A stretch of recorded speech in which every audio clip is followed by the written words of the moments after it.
Саламатсыздар ма, құрметті студенттер? Мен Ақтөбе жоғары политехникалық колледждің арнайы пәндер оқытушысы Есетова Мира Климовна сіздердің назарларыңызға негізгі құралдар тақырыбында сабақты ұсынамын. Сабақтың мақсаты студенттердің негізгі құралдар туралы құзыреттіліктерін қалыптастыру болып табылады.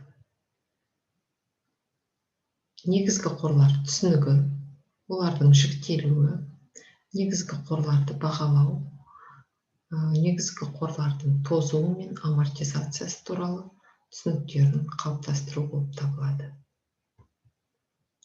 Жалпы кәсіпорынның қорлары өндіріске қатысу ерекшеліктеріне байланысты негізгі және айналым қорлары болып екіге бөлінеді. Негізгі қорлар бұл тозуына байланысты өзінің құнын дайын өнімге бірте-бірте көшіретін еңбек құралдарының құндық көрінісі болып табылады. Негізгі құралдарға ғимараттар, құрылғылар, өткізгіш құралдары, машиналар мен жабдықтар, транспорттық құралдар, инструменттер, инвентарь және тағы басқалар жатады. Үйлер мен ғимараттар,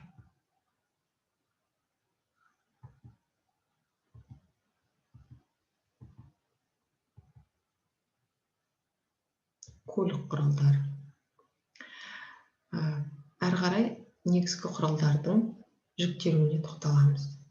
Өндіріске қатысуына байланысты негізгі құралдар өндірістік және өндірістік емес болып бөлінеді. Кәсіпорынға тиістілігіне қарай негізгі құралдар меншікті және арендалық, демек жалға алынған болып бөлінеді. Пайдалануына қарай запастағы және консервациядағы, атқаратын қызметіне түрлеріне байланысты жер, ғимараттар, құрылыс жайлары, машиналар мен жабдықтар, көлік құралдары, тағы басқалары болып бөлінеді. Негізгі қорлардың жаңа мақсатына байланысты өндірістік және өндірістік емес деп бөлдік. Енді оларға жеке-жеке тоқталамыз. Өндірістік негізгі құралдар ол өнім өндіруге тікелей қатысатын негізгі құралдар. Мысалға алатын болсақ, ол станоктар, машиналар, жабдықтар, көлік құралдары және тағы басқалары жатады. Ал өндірістік емес негізгі құралдарға өндіріске тікелей қатыспайтын негізгі құралдарды жатқызамыз. Ол денсаулық саласының, спорт, әлеуметтік қамтамасыз ету саласының негізгі қорлары. Тағы да негізгі қорлар өндіріске қатысу белсенділігіне байланысты активті және пассивті болып бөлінеді. Мысалға, активті жағына алатын болсақ, ол жаңағыдай өнім өндіруге қатысатын, тікелей қатысатын негізгі құралдар. Олар мысалы станоктар, машиналар, жабдықтар жатады.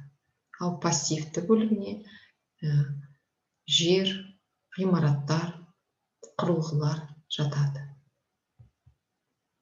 Негізгі қор тақырыбының ассоциограммасын қарастыратын болсақ, ол компьютерлік техника, есептеуіш құралдары, жаңару, негізгі құралдар жаңару отырады, және тозу, негізгі құралдардың тозуы да болады, және оны жаңартып отырамыз, тозған негізгі құралдарды, және амортизация есептеп отырамыз. Осы мағыналарды әрі қарай біздер қарастыратын боламыз. Негізгі қорларды ақшалай бағалау ол толық бастапқы құн, қалдық құны және қалпына келтіру құны. Құнның түрлері толық бастапқы немесе баланстық құн деп атаймыз. Негізгі қорды жасауға немесе сатып алуға және оны кәсіпорынға жеткізуге шығындардың жиынтығы болып табылады. Ол мына формула бойынша есептеледі. Толық бастапқы құн тең болады негізгі құралдың бағасы плюс транспорттық шығындар. Қалдық құн дегеніміз не? Қалдық құн негізгі құралдың толық бастапқы құнының оның тозған құнын алып тастағандағы қалған бөлігін атайды. Қалдық құн тең болады толық бастапқы құн минус толық бастапқы құнды амортизация нормасына көбейту арқылы біз оның жаңағы тозу құнын есептеп аламыз. Және қалпына келтіру құны әр жылғы шығарылған қордың бағаларын бір деңгейге келтіру. Негізгі қорлардың тозуы екіге бөлінеді. Ол табиғи тозу және моральдық тозу. Табиғи тозу дегеніміз ол негізгі құралды пайдалану кезінде олардың бүлінуі, сынуы, істен шығуы жатады. Ал моральдық тозу дегеніміз ол істен шығып қалмаса да ғылыми техникалық прогрестің дамуына байланысты қолдануы сирей бастайды және басқа жаңадан шығарылған өнімдерге қарағанда ол моральды тоза бастайды. Мысалға, мен мына суретте көріп отырғандарындай көне жаңағы телефонның маркасы көрсетілген және жаңадан шығарылған телефонның маркасы көрсетілген. Демек, бұрынғы телефон, мысалға, көне телефон ол қолдануға болатын болса да, қазір оны не адамдар сатып алғысы келмейді. Себебі ғылыми техникалық прогрестің дамуына байланысты жаңа маркалары шығып жатыр. Осындай телефондардың. Соған байланысты ол негізгі қор тозып қалады, моральды тозып қалады. Амортизация дегеніміз не? Амортизация дегеніміз латынның сөзінен өтеу деген мағынаны білдіреді. Амортизация тозудың құндық белгісі. Амортизациялық құн дегеніміз бастапқы құн мен жою құнының арасындағы айырмашылық. Амортизациялық аударымдар мөлшер бойынша атқарылады. Негізгі құралдарға амортизациялық аударымды есептеудің бірнеше әдістері қолданылады. Ол бір қалыпты әдіс, ол өндірістік әдіс, өндірілген өнімнің көлеміне байланысты, және жылдамдатылған әдістер. Жылдамдатылған әдістерге қалдық құнның кему әдісі және сандардың жиынтығы бойынша құнын есептен шығару әдісі жатады. Ал мына негізгі құралдарға тозу есептелмейді. Демек, амортизация есептелмейді. Ол жерге, кітапхана қорларына, фильм қорларына, архитектуралық және өнер ескерткіштеріне, өнім беретін малдарға және мұражай құндылықтарына. Енді амортизацияны тура тәсілмен есептеудің мысалын келтіреміз.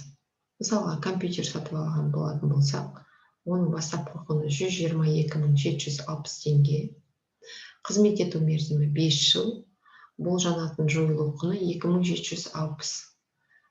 Тура тәсілмен есептегенде амортизация 20%-ға тең. Немесе амортизация мерзімі 5 жыл дедік жаңа. Бастапқы құннан жойылу құнын алып тастаймыз. Бастапқы құны 122.760, одан 2760 жойылу құнын шекерген кезде 120.000 шығады. 120.000-ды 5 жылға бөлген кезде 24.000 теңге амортизация, 1 жылдық амортизация шығады. 1 жылдың амортизация сомасын 12 айға бөлген кезде 2000 теңге ол 1 айдың амортизациясы шығады. Амортизация сомасы. Қорытындылайтын болсақ сабақты, кәсіпорынның негізгі өндірістік қорларына ұзақ уақыт пайдалана отырып, тозуына байланысты өз құнын дайын өнімге бірте-бірте бөлшектеп көшіретін және өндірістік циклге қатысу кезінде өзінің табиғи құрылымын сақтайтын еңбек құралдарын жатқызамыз. Кәсіпорынның негізгі қорлары түрлері, бағыты немесе өндіріс процесіне қатысу бойынша жіктеледі. Негізгі қорлар өндірістік шаруашылық қызмет бағытына қарай пассивті және активті болып бөлінеді.